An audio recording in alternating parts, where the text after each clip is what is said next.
Então por que a carne não se converte? O que nunca te disseram? Sabemos que a lei é divina, mas eu sou humano e fraco e fui vendido ao pecado para ser seu escravo. Eu não entendo o que faço, pois não faço o que gostaria de fazer. Pelo contrário, faço justamente o que odeio. Romanos capítulo 7, versículo 15. Dentro de mim eu sei que gosto da lei de Deus, mas vejo uma lei diferente, agindo naquilo que faço, uma lei que luta contra aquela que a minha mente aprova. Ela me torna prisioneiro da lei do pecado que age no meu corpo. Como sou infeliz! Quem me livrará deste corpo que me leva para a morte? Que Deus seja louvado, pois Ele fará isso por meio de nosso Senhor Jesus Cristo. Portanto, esta é a minha situação. No meu pensamento eu sirvo a lei de Deus, mas na prática sirvo a lei do pecado. Romanos capítulo 7, 22 a 25. Deus fez o que a lei não pôde fazer porque a natureza humana era fraca.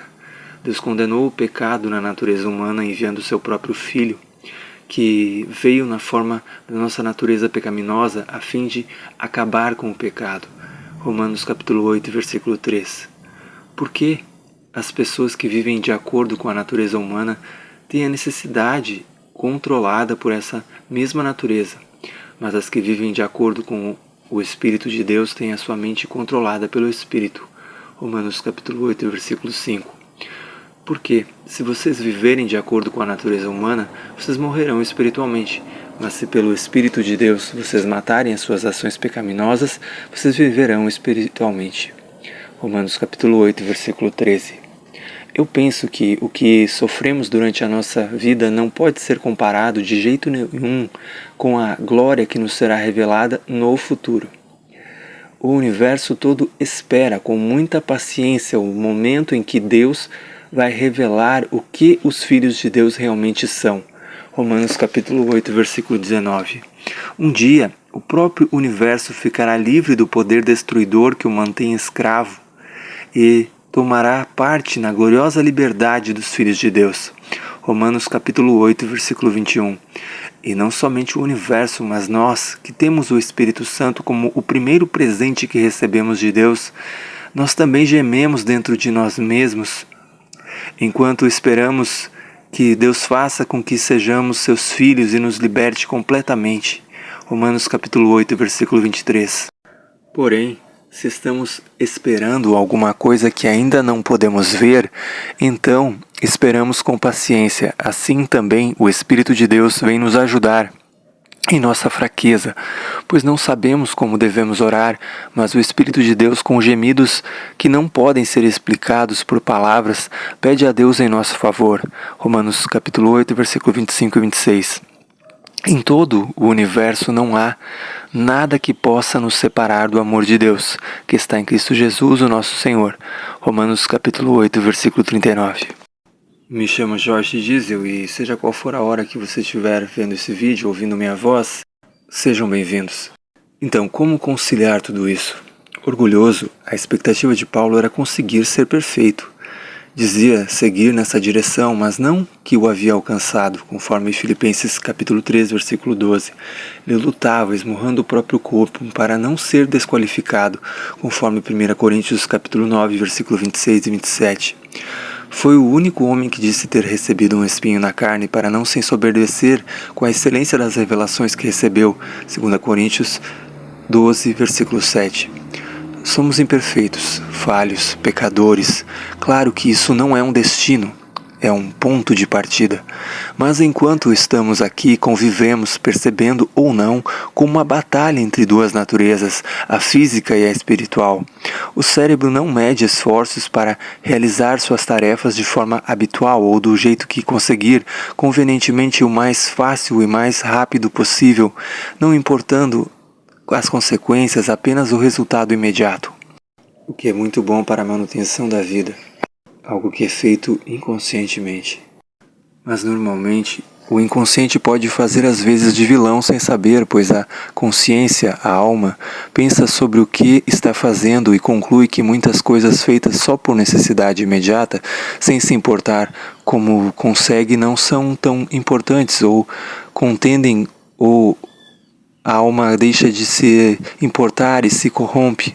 O espírito que sabe as consequências disso Quer impedir que a consciência se corrompa e perca o seu propósito e depois a capacidade de decidir conscientemente, não se viciar em hábitos nocivos.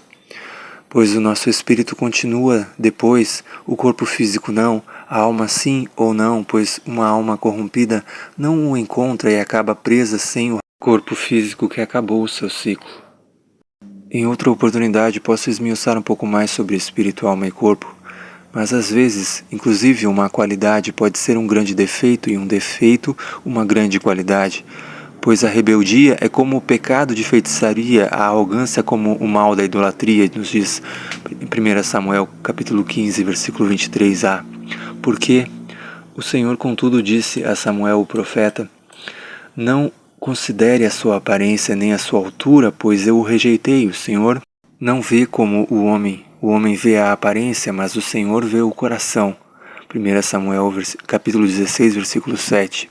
E os pecados de feitiçaria e de idolatria eram muito mal vistos, mais do que outros, bem como qualquer pecado sexual. Mas para Deus, um não é mais pecado que o outro, na verdade, é igual. E veja o exemplo da teimosia, que pode ser vista tanto como defeito ou como qualidade, a excentricidade de alguns ou a imaturidade de outros, dependendo do foco, é vista como rebeldia, podendo a mesma ser vista como dedicação e zelo. Mas é a mesma teimosia e ainda algumas pessoas muito dedicadas podem se tornar soberbas, orgulhosas, como o apóstolo Paulo testemunha em suas cartas. Há características, defeitos e qualidades que nos acompanham e precisam ser trabalhadas, controladas e administradas. Não somos, muito menos fomos em todo o tempo heróis de nossas próprias histórias e não convém esquecer para tentar não repetir.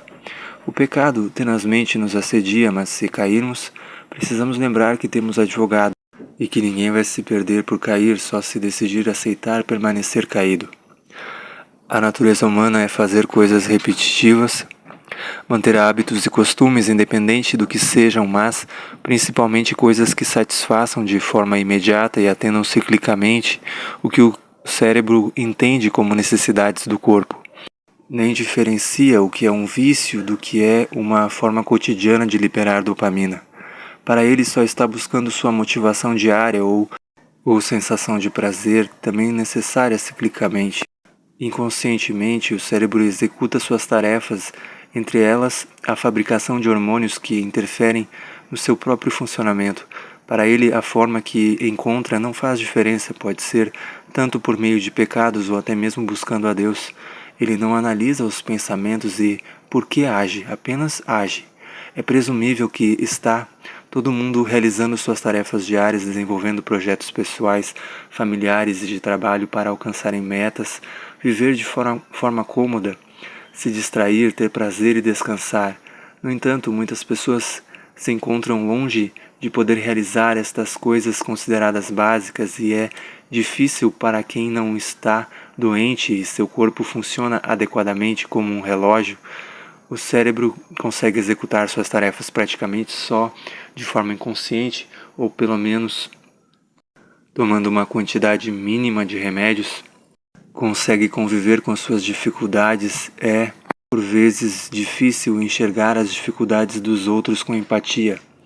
E para quem é uma pessoa disciplinada ou pensa ser, é mais fácil generalizar e apenas pensar que as dificuldades e pecados dos outros serão completa falta ou, no mínimo, falha de caráter e as doenças sejam causadas por pecados, levando a maldições hereditárias, mesmo a Bíblia não somando com esse tipo de ideia. Nem todos reconhecem, mas a maioria acha que os amigos têm mais amigos e o sucesso ou a saúde e corre contra o tempo para não ficar para trás, de manter o que conquistou, ou pelo menos o status, enquanto muitos outros mal conseguem levantar da cama ou da doença física, psicológica ou mental ou do vício que os consome e só lhes permite correr atrás de mais drogas ou de pagar as dívidas por crises cíclicas do país ou convivem com o próprio descontrole com gastos e das consequentes situações em que se metem na vida. Alguns com crimes e violência que se acostumaram a cometer, como morar na rua, com a corrupção, com golpes e outros ainda com não sentir empatia e por isso matarem, estuprarem, seduzirem, enganarem, abusarem, extorquirem, levarem outros ao crime e à morte, de acordo com as possibilidades de que encontram, terem um alcance menor ou maior a uma notoriedade ou completo acobertamento do mal que praticam aos demais.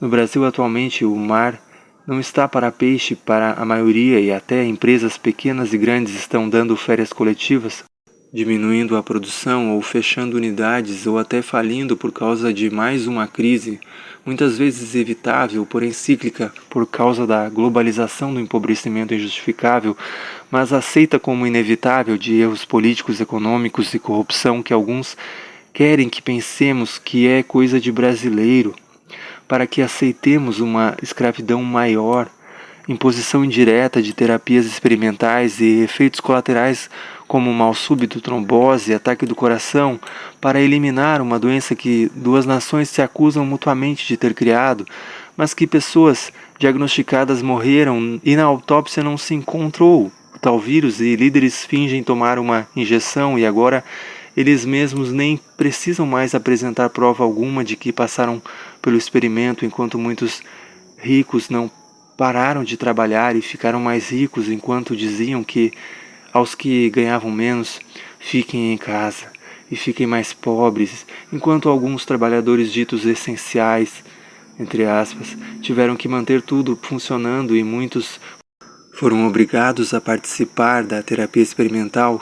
Depois, os profissionais da educação voltaram e também tiveram que dar o exemplo ou perder o emprego, como os profissionais da saúde, os da segurança, dos mercados.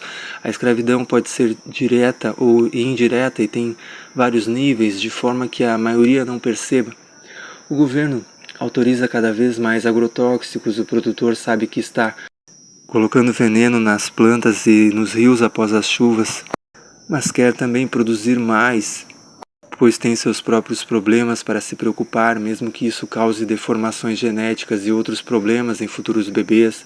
O governo autoriza o uso de uma série de aditivos artificiais nos produtos industrializados e alimentos geneticamente modificados, mesmo que isso cause aceitáveis efeitos colaterais, como diferentes tipos de câncer, que, de igual forma, autorizam remédios, alimentos e cosméticos por meio de órgãos reguladores uma quantidade mínima de coisas que não têm dosagem mínima para causar todo tipo de males, digo, efeitos colaterais, como doenças degenerativas e autoimunes e, em muitos casos, inclusive a perda da vida. Mas devemos acreditar que o mesmo quer o nosso bem, quer um bem maior, que não conseguiríamos compreender por nosso próprio desconhecimento. As pessoas que são contra o aborto feito por qualquer razão, caso soubessem, não seriam contra a introdução de células de fetos abortados em seus próprios corpos e no de seus filhos, mas na mais tenra idade e outras vezes durante a vida, ou será que apenas aceitariam calados a própria escravidão? O povo segue perecendo por falta de conhecimento e ou entendimento, pois qualquer coisa pode e será justificada em nome do progresso científico ou seria progressismo cientificista. Mas o governo não permitiria, né? Nem os santos jalecos brancos que são sempre éticos e querem somente o melhor para todos. O que me lembra o julgamento de Nuremberg, onde 22 dos considerados principais criminosos nazistas teriam sido julgados. 12 receberam a pena de morte, a maioria assumiu os crimes de que eram acusados, porém muitos alegaram que estavam apenas seguindo ordens. E isso realmente acontece e é mais comum do que parece, de muitos continuarem fazendo o que estão acostumados sem pararem para pensar no assunto. Claro que houve exceções, como o do engenheiro alemão Werner von Braun, que desenvolveu para os alemães o primeiro foguete de grande porte movido a combustível líquido, produzido em série, o Agregate 4 ou só A4, capaz de carregar 1 tonelada de explosivos até o alvo, e foi uma das primeiras figuras no desenvolvimento do foguete V2, ainda na Alemanha, utilizando, conforme suas anotações, do trabalho de prisioneiros. mas acabou chamando a atenção do governo estadunidense, sendo recrutado pela futuramente criada NASA, onde liderou o desenvolvimento do foguete Saturno V, que os livros de história contam que teria levado os astronautas dos Estados Unidos à Lua em 1969. Em sua lápide, pediu que se escrevesse Salmos 19:1, onde se lê: os céus declaram a glória de Deus e o firmamento anuncia a obra de suas mãos. Sim, às vezes, sendo ou não ouvidas, as pedras clamam. Podia estar escrito como às vezes está escrito na Bíblia, quem lê entenda, pois muitos infelizmente não vão. Não há mais julgamentos para certas coisas que continuam sendo feitas à luz do dia e em escala mundial. Mas voltando à questão físico-química do corpo, quando o cérebro não consegue gerar ou obter as necessárias doses regulares de hormônios diferentes, mas responsáveis por questões específicas do corpo, estes sofrem diferentes níveis e são gerados até problemas externos. Os hormônios são substâncias químicas mensageiras produzidas pelas glândulas e cada um tem funções específicas como regular o crescimento, a vida sexual, o desenvolvimento e o equilíbrio interno. Quando não se tem um bom funcionamento hormonal, os sintomas são fadiga, estresse, alterações de humor, insônia, dificuldade para controlar o peso, frigidez ou falta de desejo sexual ou transtorno de excitação, anorgasmia, que é a falta de orgasmo, e hipersexualidade ou comportamentos compulsivos, obsessivos e impulsivos envolvendo a sexualidade, chamado de ninfomania em mulheres, satiríase em homens, e os torna incapazes de controlar impulsos sexuais repetitivos e intensos ou impulsos que resultam em comportamento sexual repetitivo. Ainda que impulsos sexuais sejam naturais aos seres humanos, podendo ser sinal de saúde em homens e mulheres, a compulsão sexual, como qualquer outra compulsão, como comer, gastar, etc., interfere na capacidade do indivíduo de viver normalmente. Especialistas acham difícil estabelecer uma regra sobre o que é considerado normal, mas em 2018 a OMS incluiu o comportamento sexual compulsivo na Classificação Internacional de Doenças, CID-11. Há teorias sobre causas, mas sabe-se que até medicamentos que afetam a dopamina também raramente podem causar o mesmo efeito. Um estudo mostrou que homens com vício em sexo apresentam níveis mais altos de ocitocina no sangue comparados a homens considerados saudáveis. Outros casos podem estar ligados a traumas, depressão e ansiedade. É bem fácil julgar o caráter dos homens e mulheres, eu sei, mas, por outro lado, o assassino chamado de maníaco do parque segue sendo recordista de recebimento de cartas de mulheres na cadeia. Vai entender.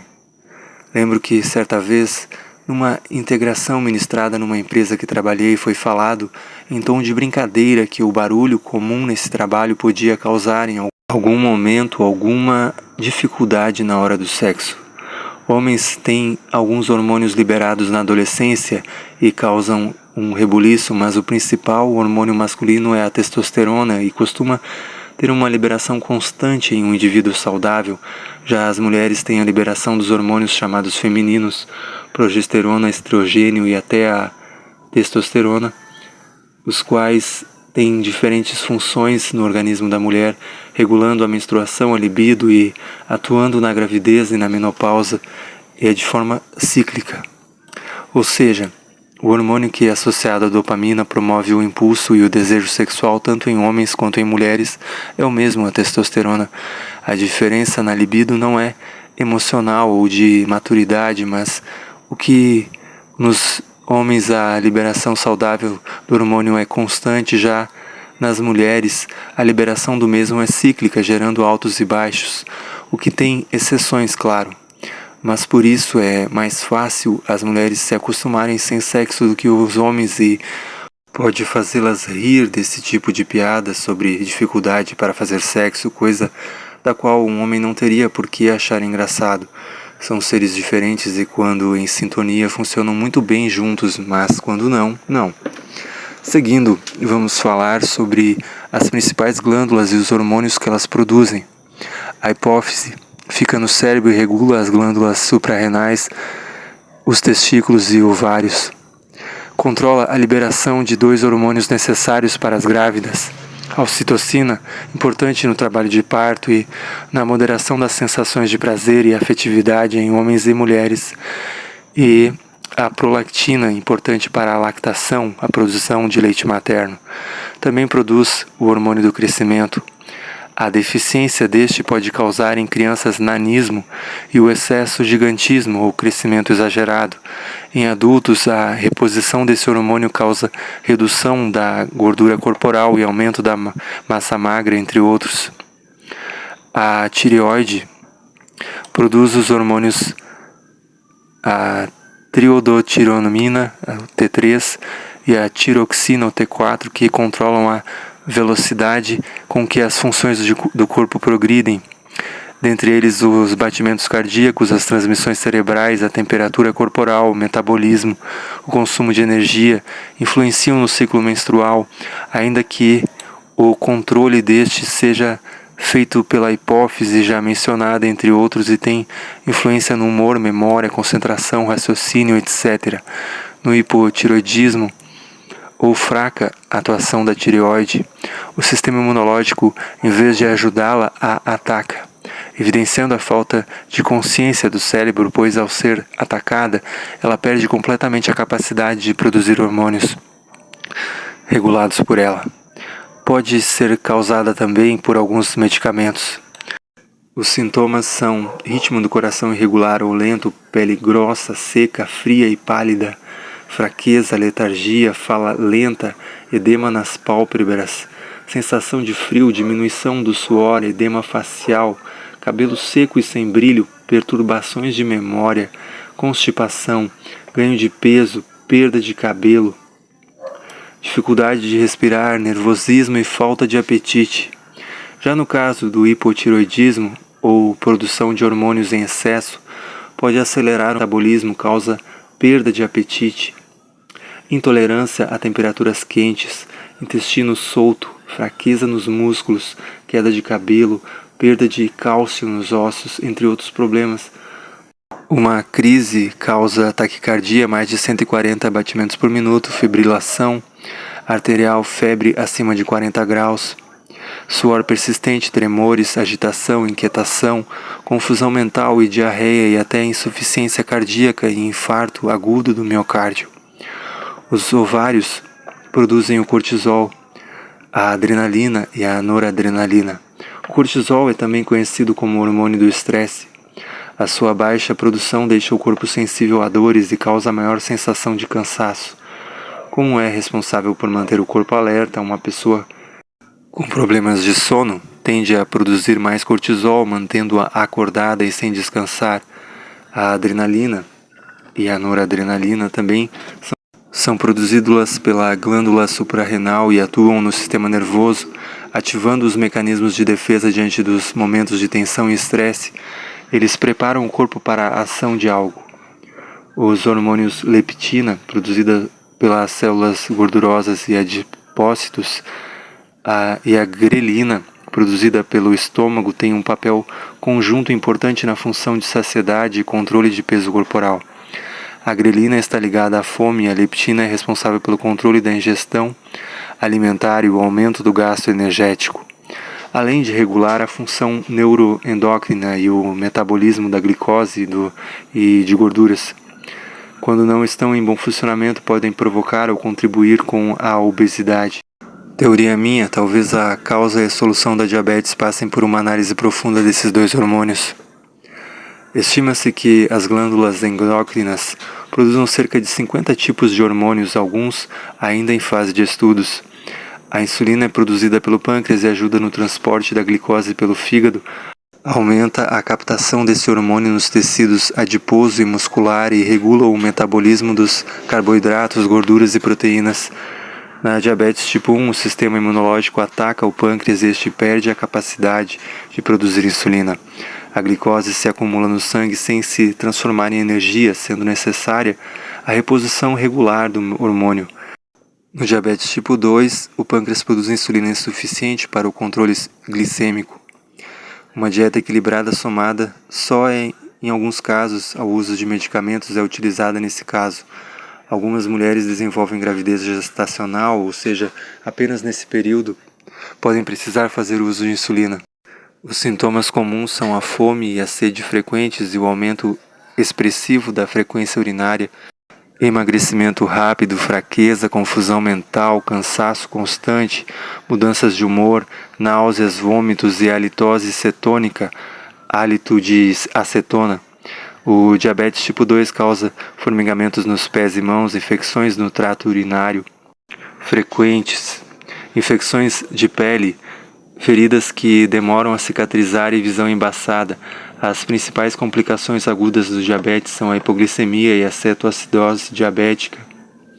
Na hipoglicemia, a taxa glicêmica cai a menos de 70 mg por decilitro e causa fraqueza, pensamento lento, suor frio, podendo levar à perda de consciência e coma. Cetoacidose diabética é o descontrole glicêmico com a glicemia permanecendo acima de 250 mg por decilitro. Com o tempo, o excesso de glicose no sangue pode inflamar as artérias, causando doença arterial coronária, acidente vascular cerebral, AVC, doença arterial periférica e infarto agudo do miocárdio. Pode ocorrer também a retinopatia diabética, que é uma lesão da retina, camada responsável por identificar cores e detalhes. A neuropatia diabética pode afetar os nervos do corpo inteiro, incluindo os dos pés, trazendo perda de sensibilidade e rachaduras, que são porta de entrada de infecções, redução do fluxo sanguíneo nos pés, o que dificulta a cicatrização de ferida. A dopamina é um neurotransmissor produzido pelo hipotálamo, levando informações do cérebro para várias partes do corpo. Conhecida como um dos hormônios da felicidade, ao ser liberada provoca a sensação de prazer, satisfação e aumenta a motivação.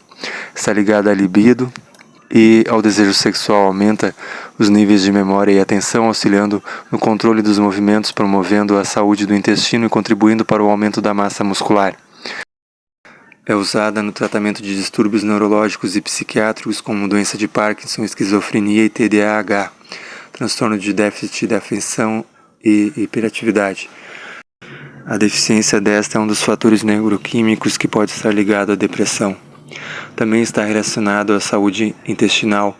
Algumas espécies de bactérias do intestino estão ligadas à produção do neurotransmissor que auxilia nos movimentos peristálticos intestinais. A prática de atividades físicas aumenta a quantidade de receptores de dopamina no cérebro e estimula a sua produção.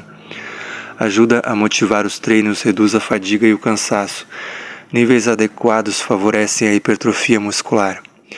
A dopamina é produzida a partir da tirosina, aminoácido não essencial que é produzido naturalmente pelo organismo, mas também pode ser ingerido em alimentos e suplementos. Alimentos ricos em tirosina são recomendados para aumentar os níveis de dopamina, como ovos, peixes, carne, feijão, soja, sementes de abóbora, gergelim, laticínios, abacates e bananas. Também ajuda na produção dedicar-se a passatempos manuais e ouvir música. Muitas drogas, por sua vez, se utilizam do mecanismo de recompensa e comportamento motivado da dopamina para gerar o vício. Já a serotonina, outro neurotransmissor conhecido como também sendo um hormônio da felicidade, é sintetizada a partir do aminoácido essencial triptofano. A quantidade de uma interfere nos níveis da outra também.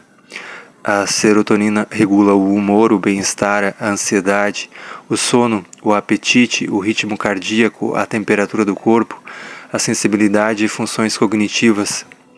A falta gera mau humor, dificuldade para dormir, ansiedade, depressão. Alimentação rica em fibras vegetais e baixo teor de gordura e açúcares ou baixo consumo de alimentos processados ajuda na sua produção, bem como frutas, verduras, legumes, cereais integrais, sementes, castanhas, peixes, ovos, feijões e água.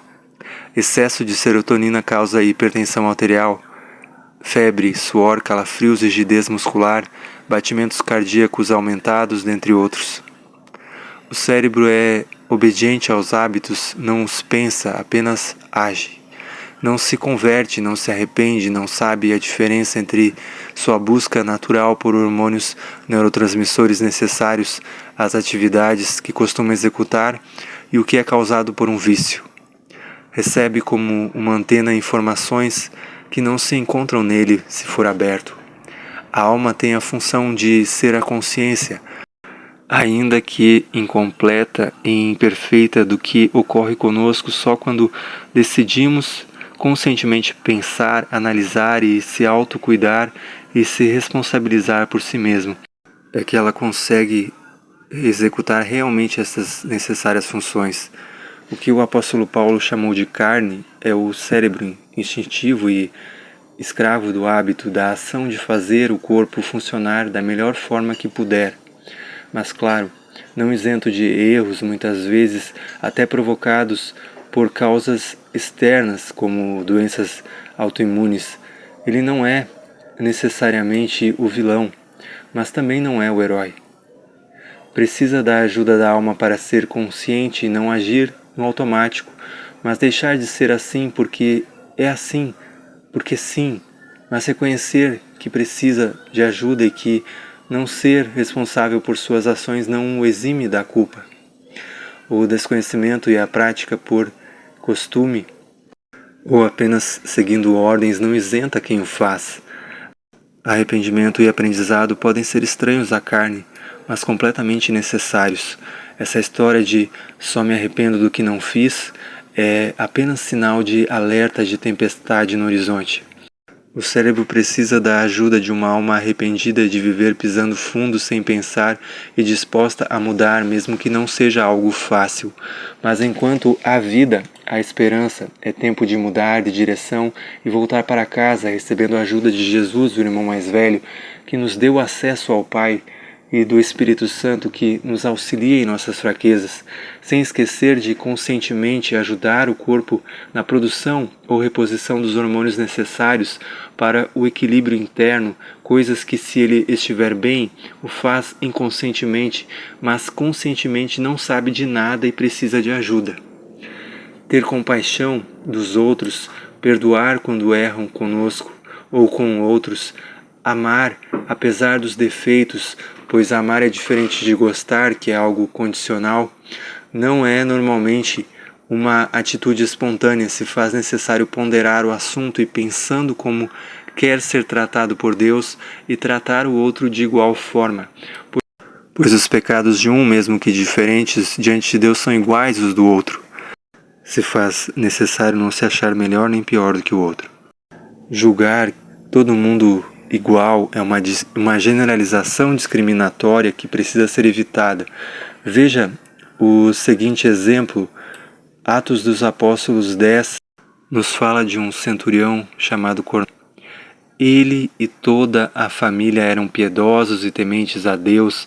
Ele dava muitas esmolas ao povo e orava continuamente a Deus, ao ponto de ter visões dadas por Deus sem ser judeu nem cristão, e era reconhecido como justo e temente a Deus por seus servos e respeitado por todo o povo judeu e também de um soldado romano piedoso.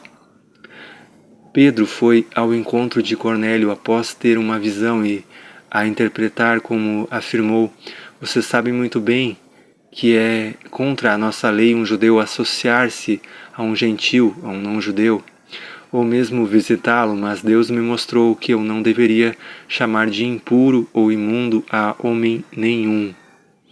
E agora percebo que Deus não trata as pessoas com parcialidade, mas de todas as nações aceita aquele que faz o que é justo." E enquanto ainda falava, o Espírito Santo desceu sobre todos que ouviam a mensagem e começaram a falar em línguas, Cornélio e seus parentes e amigos mais íntimos que tinham convidado. E julgar pecadores como joio é complicado por desconhecer-se o coração de cada um. Manassés, o 14º rei de Judá, tem sua história contada em 2 Reis, capítulo 21, versículo 1 a 18, e 2 Crônicas, capítulo 33, do versículo 1 ao 20. Este promoveu a idolatria a Baal, reconstruindo os altares destruídos por seu pai, o rei Ezequias. Também fez práticas de magia, feitiçaria, agouros, consulta a adivinhos e encantadores, e introduziu estes ritos e altares indevidos nos pátios do templo. chegou ao extremo de praticar sacrifícios humanos, incluindo nestes os seus próprios filhos no vale do filho de Inom. Deus repreendeu-o por meio de profetas, mas não deu ouvidos. Foi levado cativo pela Síria por certo tempo e no cativeiro arrependeu-se de seu proceder, orou sinceramente a Deus, humilhando-se muito perante este e resolveu mudar o seu proceder. Conseguiu ser liberto e reinar novamente em Jerusalém, onde removeu os altares de idolatria que havia construído, retirou do templo os objetos de culto a outros deuses, incentivou a prática considerada correta do culto ao Deus dos seus pais. Que Deus nos ajude a sermos menos condenadores dos pecados dos outros, amando-os como Jesus nos amou e carregando as cargas uns dos outros por meio de oração, cuidado e serviço. Permaneçamos perseverantes em Cristo. Mesmo que a maioria dos pecados me cause asco, isso não me faz melhor que ninguém. Se eu me achar alguma coisa por fazer ou não algo, continuo sendo nada, só mais um alguém. Jesus na cruz intercedeu por muitos que nem sabiam o que faziam, mas mesmo se soubessem, temos um Salvador que, como nós, foi tentado, só não pecou. E não foi enviado para condenar, mas para ser o perdão, a religação entre o homem e Deus. Ele sabe muito bem o que por 33 anos e na cruz passou e consegue compreender nossas fraquezas, consegue entender ao que somos sujeitos e pagou o preço completo por todos os nossos pecados. Pai, eu oro para que Tua misericórdia e amor entre em nossos corações e nos dê livramento dos nossos pecados em nome de Jesus. Amém.